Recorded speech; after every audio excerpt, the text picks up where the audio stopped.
being here, and please feel free to sit.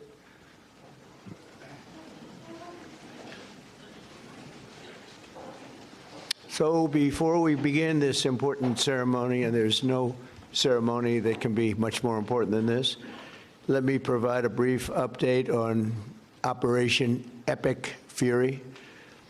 Today, the United States military continues to carry out large-scale combat operations in Iran to eliminate the grave threats posed to America by this terrible terrorist regime.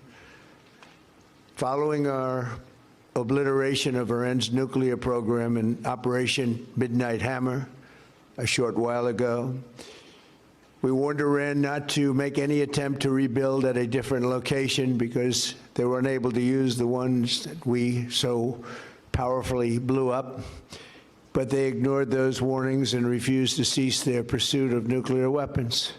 In addition, the regime's conventional ballistic missile program was growing rapidly and dramatically, and this posed a very clear, colossal threat to America and our forces stationed overseas.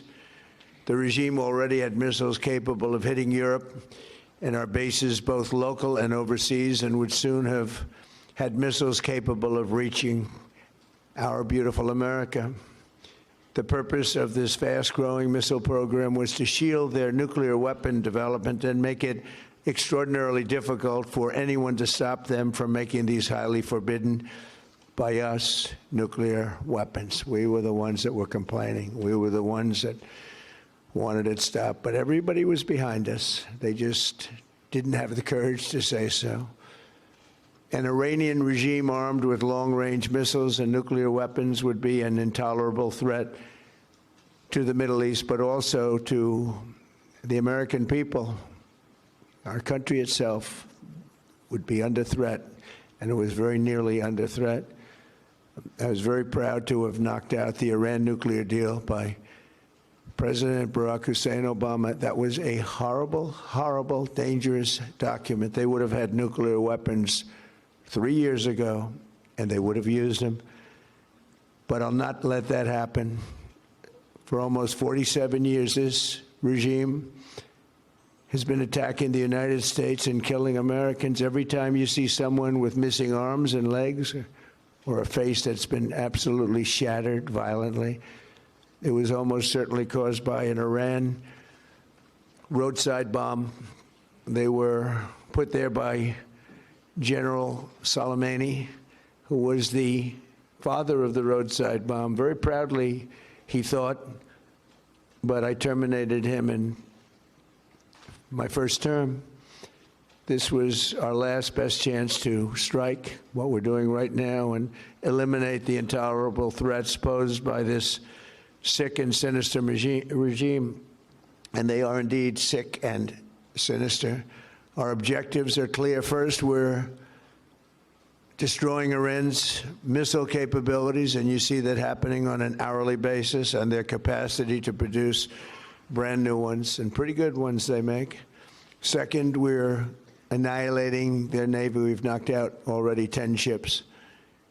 They're at the bottom of the sea. Third, we're ensuring that the world's #1 sponsor of terror can never obtain a nuclear weapon, never going to have a nuclear weapon. I said that from the beginning. They're never going to have a nuclear weapon. They were on the road to getting one legitimately through a deal that was signed foolishly by our country. And finally, we're ensuring that the Iranian regime cannot continue to arm, fund, and direct terrorist armies outside of their borders. And we thought we had a deal, but then they backed out, and they came back, and we thought we had a deal, and they backed out. I said, you can't deal with these people. You've got to do it the right way. Today, we grieve for the 4 heroic American service members who have been killed in action and send our love and support to their families. In their memory, we continue this mission with ferocious, unyielding resolve to crush the threat this terrorist regime poses to the American people, and a threat indeed it is.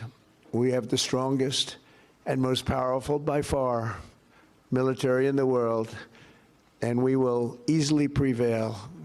We're already substantially ahead of our time projections, but whatever the time is, it's okay. Whatever it takes, we will always, and we have right from the beginning, we projected 4 to 5 weeks, but we have capability to go far longer than that. We'll do it. Whatever somebody said today, they said, oh, well, if the president wants to do it really quickly. After that, he'll get bored. I don't get bored.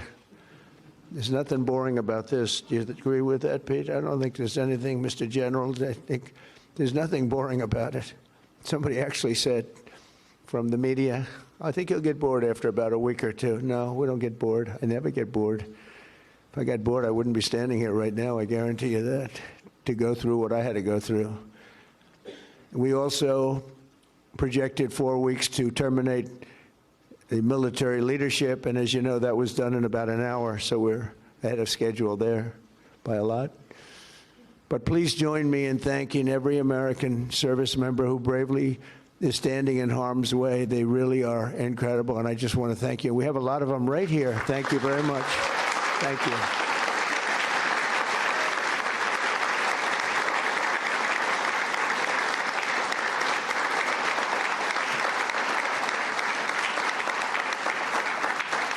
Thank you, everybody. We have a lot of great service members here with us, too, in this beautiful building. Isn't it beautiful?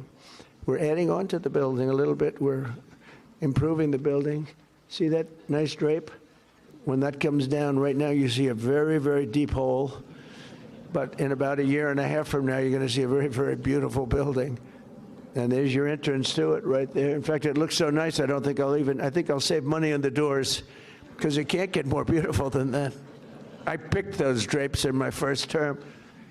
I always like gold, but I think we can save a lot of money. I just saved curtains. But, and it'll be spectacular. It'll be the most beautiful ballroom. I believe it, because I built many a ballroom. I believe it's going to be the most beautiful ballroom anywhere in the world. And when you hear all that hammering out there, you know why the First Lady is not thrilled exactly. She said, will the pile drivers ever stop? You know, they go from 6 in the morning till 11:30 in the evening. Can you imagine? Here? You know what? To me, that's a beautiful sound. She doesn't like it. I love it. You know what? To me, other than here, because we're donating it, not a penny to the taxpayer. It'll be under budget, ahead of schedule. It'll be $400 million or less. Most people say $400 million or more. No, it'll be less. But when I hear that sound, that beautiful sound behind me, it means money, so I like it. But my wife isn't thrilled. She said, this is getting crazy. I said, don't worry about it. We'll be all finished up in a few months. But now, for the reason that we're gathered this morning, to recognize the unsurpassed courage of 3 really incredible American heroes, 1 living and 2 no longer with us. So together, we recognize the exceptional valor of Master Sergeant Roderick Edmonds. And maybe I could ask your families to stand, because they're beautiful families. I got to meet them, and please.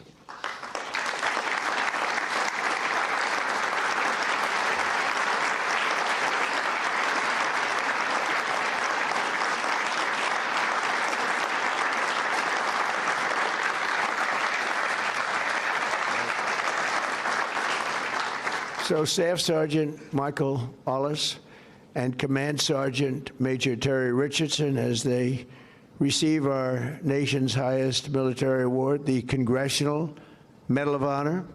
And we're pleased to be joined by Secretary of War Pete Hegseth. He's busy. He's busy, very busy guy. In fact, I said, if you want, Pete, you can avoid it. General Raisin Kane also. And they said, we don't avoid this one. This is one you wouldn't avoid for anything, right?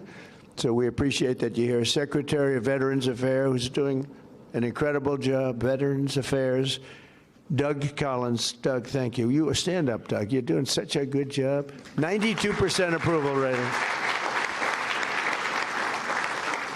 Chairman of the Joint Chiefs of Staff, General Dan Kane, who's known as Raisin Kane. I liked him when I heard that name, Raisin Kane. I said, if it's true, you're my guy.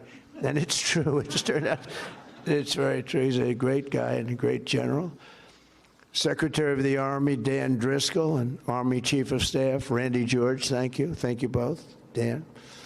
As well as Senators Tom Cotton and Bill Hagerty. You guys were great on television this weekend. I'll tell you what, can't have a better representative than both of you. Thank you very much.